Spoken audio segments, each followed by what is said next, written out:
So both of our beehives are being incredibly busy right now. It's a busy time of year for the bees. And I'm going to try something that I have not tried before. We're going to be taking the blue hive here and we're going to be doing a split. So we'll take half of the frames from it and put them into a brand new yellow hive, which we will start up. And we'll leave the queen in the blue hive hopefully, and we'll put the fresh bees into the yellow one, and hopefully they will make themselves a brand new queen.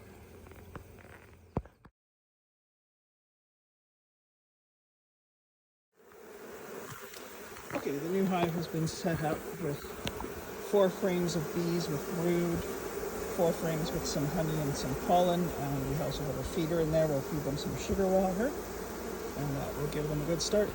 The bottom box is full of frames with just plain comb on them, ready to be drawn out and made, which they'll need the sugar water to help give them the energy to do that too. And there's a board on there to seal them in for a couple of days so that they won't miss their new home. The old hive that I've split into the new one, the blue hive, has got 4 frames of brood, and the other 5 frames in there, 5 or 6 frames in there, have got some honey and some pollen, but more importantly, their honey super at the top is more than half full of nectar and honey, so they have plenty of food. They still will get their feeder refilled, and I'll be topping up that top level with empty frames ready for them to rebuild.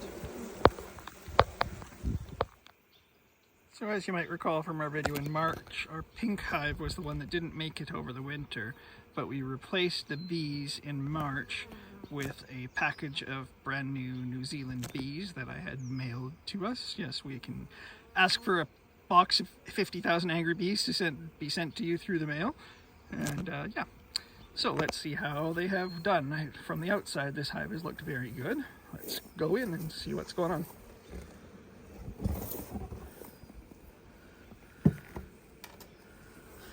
So this was the sugar that they were given over winter. This was full of sugar before. As you can see, it has now been emptied out. No more sugar left, so we'll just discard that. Lots and lots of busy bees in there. Let's pop the inner lid and see what we got. Lots of bees. This is the honey super at the top. That is excluded from the rest of the hive by a screen so that the queen can't go up there. So there would only be food up here. And from the look of it, it's quite active, and our new colony of bees has established themselves very well. So the top honey super was quite light, very empty. They haven't gathered any honey yet this year. As I said before, there's a screen called a queen excluder, which keeps the queen out of the honey frames, so that she won't lay any eggs up here. As you can see, these bigger ones with the big eyes on them are drone bees, and there are quite a few drones in here. So we're going to go through this and give it a frame-by-frame inspection to make sure that they're not making any queen cells in preparation for swarming. If I do find queen cells, I shall have to destroy them in order to stop the bees from swarming. So, let's see if I can get a frame loose here.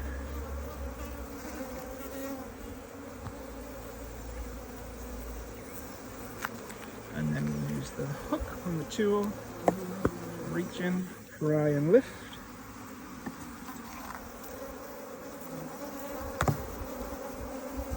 Easier with 2 hands, but one's holding the camera.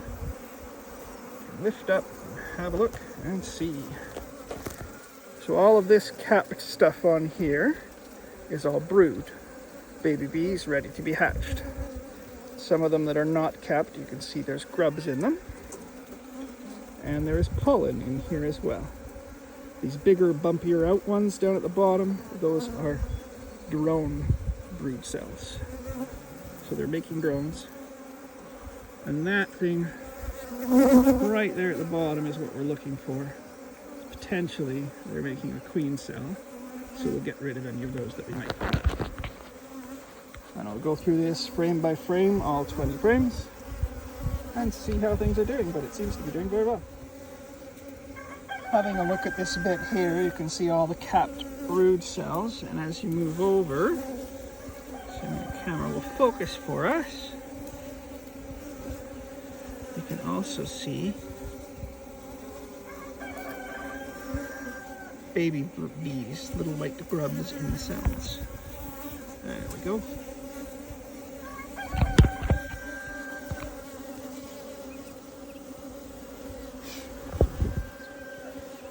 As you can see, there's lots of the capped brood in there. Those are bees that are getting ready to be the next generation.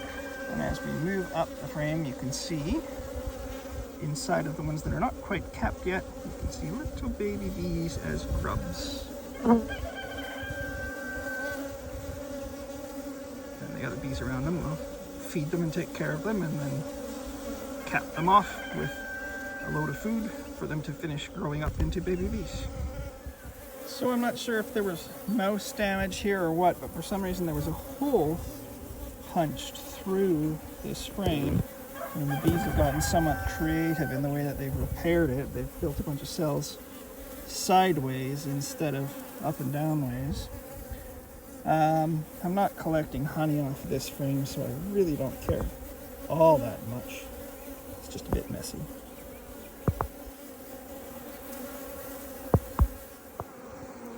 And there, with the green dot on her, is Her Majesty the Queen, out doing her job, looking around and laying some eggs for us.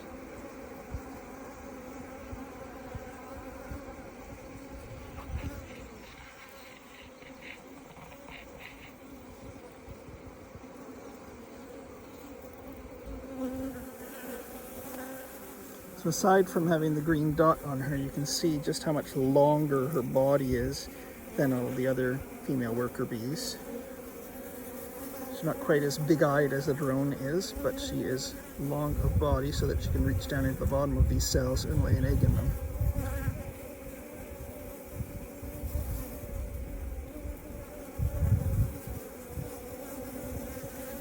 Right now she's crawling around where there's honey, so I don't know if she's hungry or just confused because I'm opening up the hive and exposing her to the light of day. Okay, so all told, our new hive of bees, or new colony of bees put into the old hives, which will take care of any of the problems that were there. There was too much dampness before, there was some mold, they've cleaned all that up. There's now about 8 frames of brood between the 2 brood boxes. Not that much honey, but a couple of frames of honey in it. So all in all, I'd say the population has probably quadrupled since March, and they're doing very well. Time to put the feeder in and seal them up. Sometimes when you're working with the bees, some of them get a little bit confused and kind of gather in a bit of a cluster on the outside of the hive. Usually they'll sort this out for themselves later, but if it's cold out or you're worried about them, you can always just pick them up and shake them off inside. There you go. Back to your home. All right, I've completed our springtime inspection and split. Our blue hive there got divided in 2. The other half of the frames have been replaced with brand new frames that need to have comb drawn on them. So there's a feeder in there where we'll be feeding them, but that one actually had a fair amount of honey in the honey super already, so the bees can eat that if they need to. The half of the frames from there have gone over here into our new yellow hive, which is 50% frames from that old hive and 50% brand new frames ready for the bees to draw out and make.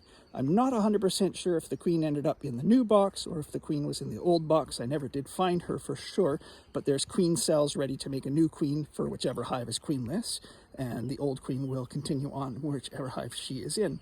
So these guys are sealed up for now, and they will learn their new home. In the meantime, the bees that we established back into the colony that died over March, they have taken over the new hive very well. Their population has quadrupled, probably up to about what it should be for a colony at this time of year. They need some honey, or they need some sugar water so that they can start producing things to get ready to receive honey. Everything is just as it should be. So have yourselves a good day.